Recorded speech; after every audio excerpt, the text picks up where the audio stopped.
Risi e bisi, or rice and peas, is a classic dish from northern Italy, but let's call it what it really is. It is the love child between risotto and soup.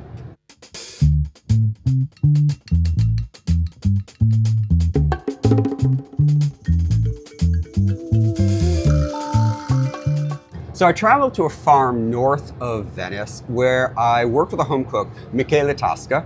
She taught me how to make this dish, and it is ultra creamy. The creaminess is really cool because it doesn't necessarily come from just the rice or just the cheese that of course we're gonna put on it.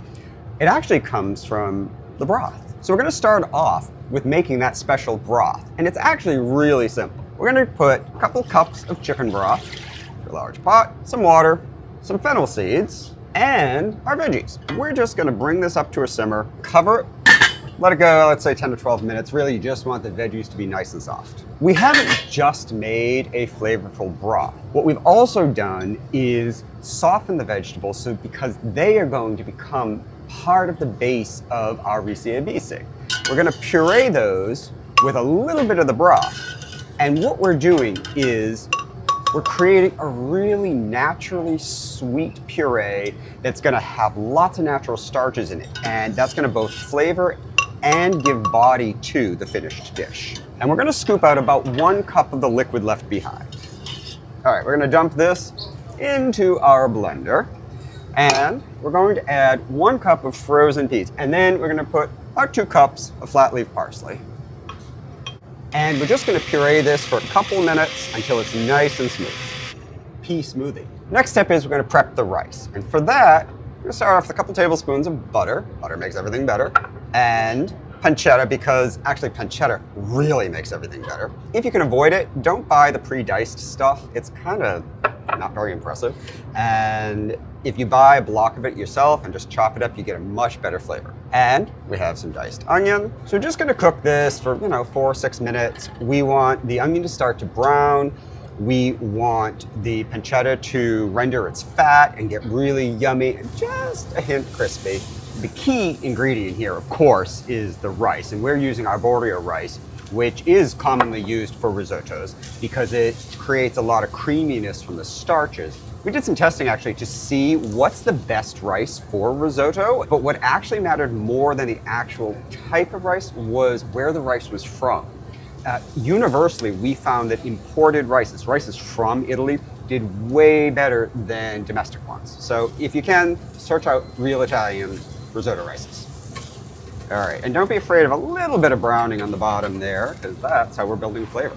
And now we're going to add our rice, and I'm just gonna dump it in and give it a few stirs. And really what we're trying to do is just coat the grains of rice with some fat. Fat makes everything better. All right, now, we're not gonna use our puree just yet. We are, however, going to ladle in our broth. Just as though we were making risotto, we're gonna add it a ladle at a time, cook it, bring it to a simmer, let the grains of rice absorb all that liquid. And again, there's a lot of natural sweetness and a lot of fresh vegetal flavor in this broth, so we wanna give the rice a chance to absorb all that. And then, when it starts to dry up a little bit, we're gonna add some more. And we're gonna do that in about 4 or 5 additions, and the whole thing should take maybe about 20 minutes. All the Italian grandmas are gonna tell you, you gotta keep stirring and stirring and stirring, and that helps release the starches from the rice, and they're relatively true. This is very risotto looking, and frankly, in technique, it is very risotto-y, but we're just gonna say it's risotto adjacent. All right, I'm done ladling, forget it. Hey, it's an art, not a science. All right, our rice is just al dente, and that's exactly what we want. Most of the broth has been absorbed. Now we're gonna turn off the heat and leave it to sit for 5 minutes uncovered. This is gonna let it sit up a little bit. The rice is gonna finish cooking in the residual heat, finish absorbing the liquid, and that starch is gonna have time to, again, thicken it up a little bit more. Just leave it for 5 minutes. Now, we're going to add another cup of peas, but this time we did thaw them, and the reason we did that is because we don't want it to cool down our rice. Once your peas are in, we're gonna add our magic puree. This puree is gonna add tons of creaminess without cream, without cheese, because you're getting all the natural sweetness and the natural starches of the veggies. And it smells like a garden. It's perfect. It's very nice. but we are gonna heat it up just a smidge. Once this is warmed through, we're gonna add 2 more tablespoons of butter. So we want that extra richness right at the very end. And then we're gonna add Parmesan. You can never have enough Parmesan. Just make sure you don't buy the pre-ground stuff because, I mean, you might as well just throw cardboard into your dish. There we go, that's perfect. Wow, that is so beautiful. Parmigiano, yeah, more.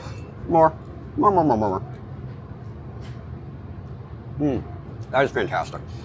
You get the pop of the peas, you get the crunch of the fennel that I left behind, and I love that. You also get the richness, the meatiness, and a little bit of crunch from the pancetta. It's not dominated by any one flavor. It's just rich, light, and creamy. And if you are as seduced by this risi e bisi as I am, check out our new book, Milk Street Backroads Italy. It is one of hundreds of recipes in this book where we don't just share the recipes, we also share the photos and the stories of the people who taught us.